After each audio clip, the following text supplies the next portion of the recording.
ये वो समय है जब स्त्री को देखभाल और सुरक्षा की जरूरत है, लेकिन समय के साथ कोई इसे एक भेदभाव की प्रक्रिया बना देता है। हमारा जन्म उससे हुआ है, अगर वो अपवित्र है तो हमारा जन्म अपवित्र है और सृष्टि अपवित्र है।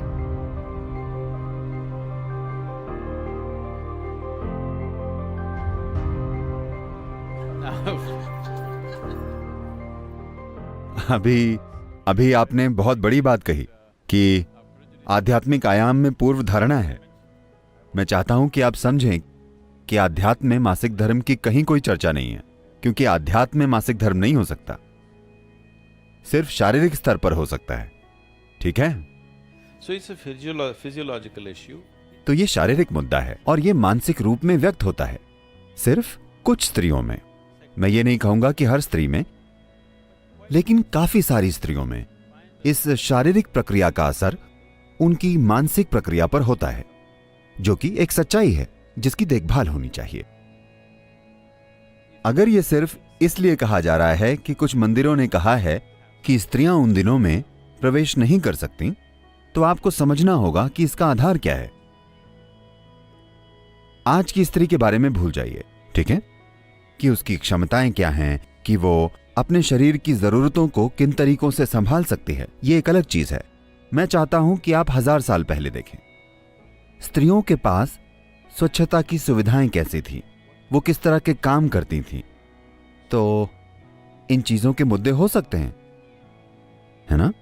इसी वजह से उन्होंने कहा था, और सबसे बढ़कर आपको समझना चाहिए कि जिस तरह का शारीरिक काम होता था एक आम स्त्री के लिए उन दिनों में, 15 से 20 लोगों के लिए खाना पकाना, गायों का ध्यान रखना, बच्चों का ध्यान रखना, सब कुछ वो करती थी। ये बहुत ज्यादा शारीरिक काम है। तो जो स्त्री अपने मासिक धर्म की प्रक्रिया से गुजर रही है, उसे 3-4 दिनों की छुट्टी मिलती थी हर चीज से। क्या ये बहुत अच्छा नहीं है? क्योंकि ये ऐसा समय है, ये लगभग केंचुली उतारने जैसा है किसी स्त्री के लिए। एक स्तर पर ये उतना बड़ा नहीं है, लेकिन लगभग वैसा ही है। ये वो समय है जब उसे देखभाल और सुरक्षा की जरूरत है। कोई उसके लिए खाना पकाता है, जो उसके जीवन में कभी नहीं होता। हर दिन वो बनाती है। उन 3-4 दिनों के लिए कोई और खाना पकाता है, कोई उसे खाना परोसता है। वो अकेली बैठती है, वो ध्यान करती है, गीत गाती है, प्रार्थना करती है। क्या ये चीजें करने का अच्छा तरीका नहीं है? इसे बस आज के जीवन की तरह मत देखिए। 1000 साल पहले देखें, जब ये चीजें बनाई गई थी, ये स्त्रियों की सुरक्षा का बहुत अच्छा तरीका था। लेकिन समय के साथ कोई इसे एक भेदभाव की प्रक्रिया बना देता है। स्त्रियों को यहां वहां नहीं जाना चाहिए।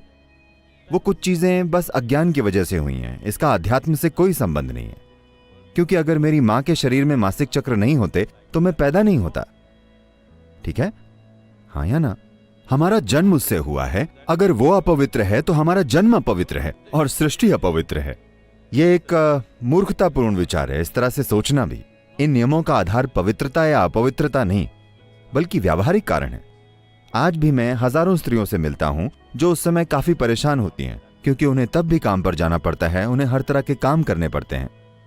उनमें से कई उन दिनों दवाइयां लेती हैं, बस मानसिक संतुलन बनाए रखने के लिए। वे निश्चित रूप से आराम करके खुश होंगी। वे निश्चित रूप से हर काम से अलग रहकर खुश होंगी जो वे कर रही हैं। लेकिन ये सोच कि ये पवित्र अपवित्र है, ये बहुत ही अर्धविकसित मन से आती है, जिसमें जीवन की कोई मौलिक समझ नहीं है।